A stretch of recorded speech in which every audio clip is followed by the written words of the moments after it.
ரஞ்சிதா என்ன ஆனார்? இப்போ என்ன செய்றாரு? புதிய பெயர் என்னன்னு தெரியுமா? தெரிஞ்சுக்க வீடியோவை ஃபுல்லா பாருங்க. தமிழ் சினிமால 1990கள்ல பிரபலமான நடிகையா வலம் வந்தவங்க தான் ரஞ்சிதா. 1992ல நாடோடி தென்றல் திரைப்படத்துல அறிமுகமாகி காதல் கவிதை, நாட்டாமை உட்பட பல படங்கள்ல நடிச்சு புகழ் பெற்றவங்க. ஆனா 2010ல சர்ச்சைக்குரிய ஆன்மீகவாதி நித்யானந்தாவோட தொடர்புடைய ஒரு வீடியோ வெளியாகி அவங்க வாழ்க்கைய பெருசா அந்தல சிந்தலையாக்குச்சுன்னே சொல்லலாம். 2019ல இந்தியாவை விட்டு தலைமறைவாகிட்டு நித்யானந்தா கைலாசா அப்படின்ட்டு ஒரு நாட்டை உருவாக்கி தனியா இருக்காருன்னு சொல்லிட்டு இருக்காங்க. இந்த நாட்டுக்கு தனி குடியுரிமை இருக்கு, நாணயம் இருக்கு, பாஸ்போர்ட் இருக்கு, அரசு அமைப்பு இருக்கிறதா சொல்லப்படுது. இந்த நிலையில 2023ல வெளியான தகவலின்படி ரஞ்சிதா இந்த கைலாசா நாட்டுல பிரதமரா அறிவிக்கப்பட்டிருக்காங்க. கைலாசாவுடைய லிங்க்டின் பக்கத்துல அவங்களுடைய பெயர் நித்யானந்தா மாய் சுவாமி அப்படின்னு இருக்கு. அது மட்டும் இல்லாம பிரதமர் பதவியில இருக்கிறதுக்கு அறிவிப்பும் வந்திருக்காம். இது சமூக வலைதளங்கள்ல பெரிய வைரலா போயிட்டு இருக்கு. நித்யானந்தாவுடைய ஆசிரமங்கள் அதே மாதிரி கைலாசா தொடர்புடைய சொத்துக்களுடைய மதிப்பு சுமார் 4000 கோடி ரூபாய்னு சொல்றாங்க. இந்த சொத்துக்களை நிர்வகிக்கக்கூடிய முக்கிய பொறுப்பு ரஞ்சிதா கிட்ட இருக்கிறதா தகவல்கள் வந்திருக்கு. ரஞ்சிதா நித்யானந்தாவுடைய முக்கிய சீடராகவும் அவங்களுடைய ஆன்மீக இயக்குனராகவும் நிர்வாகியாகவும் செயல்பட்டு இருக்காங்க.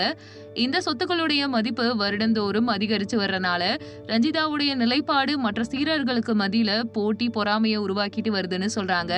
ரஞ்சிதாவை கைலாசாவுடைய பிரதமரா நியமிச்ச நித்யானந்தாவுடைய மற்ற சீடர்களோடு கடும் எதிர்ப்போட தான் இந்த தகவல்கள்லாம் போயிட்டு இருக்காம்.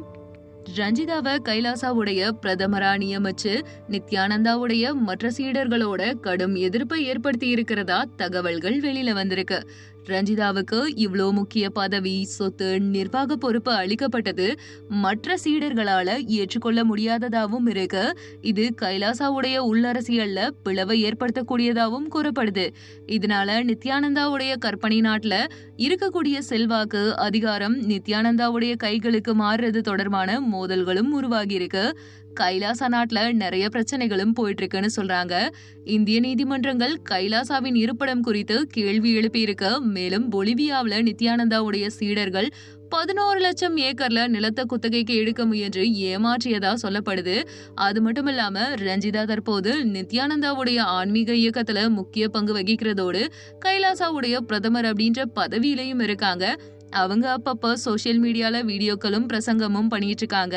இந்த பதவி, சொத்து, நிர்வாக பொறுப்பு இது தொடர்பான மற்ற சீடர்களுக்கு எழுந்திருக்கக்கூடிய எதிர்ப்பு கைலாசாவுடைய உள் அரசியல்ல பதற்றத்தை ஏற்படுத்தி இருக்குன்னு சொல்லப்படுது.